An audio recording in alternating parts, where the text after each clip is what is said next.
बातम्या विस्ताराने सुरुवातीलाच लोकसभा निवडणुकीसंदर्भातील काही महत्त्वाच्या बातम्या पाहूया। शिवसेनेच्या उमेदवारांची संभाव्य यादी आता सामच्या हाती लागली आहे। त्यामध्ये 11 जणांच्या नावावर शिक्कामोर्तब झाल्याची शक्यता वर्तवण्यात येते।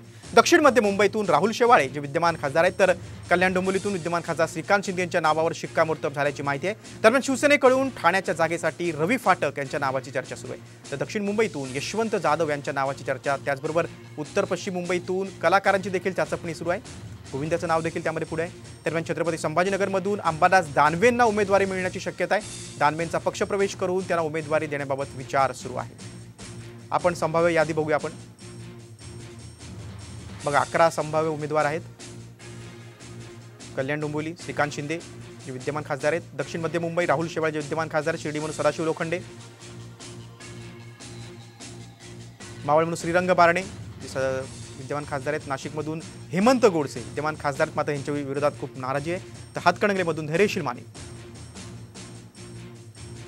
कोल्हापूरमधून संजय मंडलिक विद्यमान खासदार आहेत, हिंगोलीमधून हेमंत पाटील विद्यमान खासदार आहेत, यवतमाळ वाशिमच्या विद्यमान खासदार भावना गवळी यांचं देखील यादीत नाव आहे। अशी संभाव्य उमेदवार आहेत।